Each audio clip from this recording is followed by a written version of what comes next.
Sanctus, Sanctus, Sanctus Dominus Deus Sabaoth.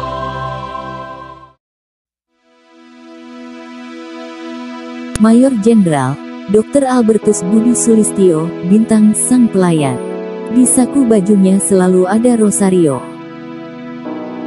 Tiap kali jeda tugas, ia memilih bulir-bulir berkelir merah putih itu. Ada inspirasi yang ia temukan setiap berdoa rosario. Hari itu, tanggal 31 Mei tahun 2019, pukul 12.31 waktu Indonesia Barat. Matahari tengah garang menikam punggung Jakarta dengan sinar yang tajam. Tiba-tiba sebuah pesan WhatsApp menyelinap ke telepon genggam Majen Dr. Albertus Budi Sulistyo. Melalui WA, Pastor Rovinus Neto Wuli menyapa sambil mendoakan. Pak Budi, saya terus berdoa dengan misa kudus, semoga suatu saat Bapak menjadi kepala rumah sakit Gatot Subroto. Dan semoga bintangnya, bintang jenderal, segera turun ya. Demikian doa Pastor pembantu TNI dan Polri Pasban Milpol itu.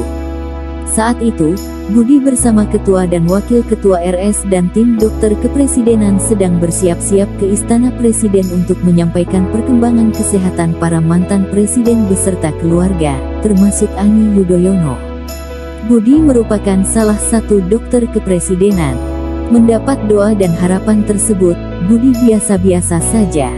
Sebab isi doa itu tidak ada dalam impian dan perencanaan pribadi. Informasi yang sempat terdengar, dirinya akan dipromosikan sebagai perwira tinggi di tempat lain. Tetapi yang terjadi kemudian, Tuhan mendengarkan doa Pastor Roni, sapaan Pastor Rovinus Neto Wuli. Saya mendapat jabatan Kepala RS Gatot Subroto. Saya juga kaget, kok jadi seperti ini? Tanya pria asal Gunung Kidul, Jawa Tengah ini retoris. Sebelum diangkat sebagai Kepala RSPAD, dokter lulusan UGM ini adalah koordinator staf ahli bidang kesehatan dengan pangkat kolonel. Tugasnya, memberikan saran dan masukan kepada pimpinan tentang pengembangan rumah sakit.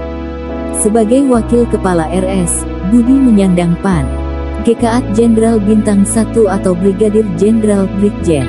Puji Tuhan, Jumat, tanggal 19 Juli kami dilantik Presiden di Istana untuk naik pangkat satu tingkat lebih tinggi jadi Mayor Jenderal, jelas ayah dua anak yang semuanya telah jadi dokter ini.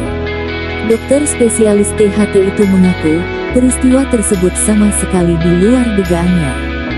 Semua ini di luar dugaan saya dan berlangsung begitu cepat. Saya terima surat keputusan ini pada tanggal 4 Juli lepas sambut tanggal 16 Juli lalu dilantik tanggal 18 Juli. Esoknya naik pangkat jadi Maijen, beber umat paroki Santa Clara, Bekasi Utara ini penuh syukur. Berasal dari Kampung Palian, Gunung Kidul, Budi bersyukur, orang tuanya berpikiran maju dan menempatkan keberhasilan masa depan anak pada skala prioritas utama. Ia sekolah di Wonosari agar mendapatkan layanan pendidikan yang lebih bagus. Dan benar, di bangku SD sampai SMP, Budi selalu menempati ranking pertama. Ia melanjutkan pendidikan ke SMAN 3 Yogyakarta, sekolah favorit. Dari hasil tes masuk, Budi masuk 2 besar dari seluruh peserta tes. Selanjutnya, ia melenggang ke UGM. Puji Tuhan, diterima di Fakultas Kedokteran tanpa tes, ujar pria yang pernah bercita-cita menjadi pastor ini. Boleh dikatakan, keputusan orang tua untuk menyekolahkan dirinya di luar kampung adalah langkah awal meretas jalan keberhasilan. Ketika di bangku kedokteran UGM itulah ia masuk perwira melalui beasiswa ABRI. Pada semester 7, ia cuti kuliah untuk mengikuti pendidikan militer. Setelah pendidikan, ia masuk kampus lagi untuk melanjutkan kuliah. Alasan utama ia mengambil pendidikan perwira untuk mendapatkan rasa percaya diri sebagai minoritas. Karena saya melihat, sebagai minoritas saya akan punya bargaining yang kuat ketika saya pada posisi itu, jelas mantan ketua lingkungan ini. Menurut Budi, kalau nilai atau kualitas dirinya sama saja dengan yang lain, ia pasti kalah dalam persaingan mendapatkan sesuatu yang lebih baik. maka saya harus lebih baik.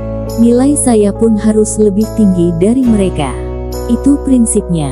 Maka selain belajar, saya berdoa sungguh-sungguh, ungkap suami dari Dr. Sisilia Krismini Dwi Irianti, MARS yang kini menjabat sebagai Direktur Medik RS Sing Karolus.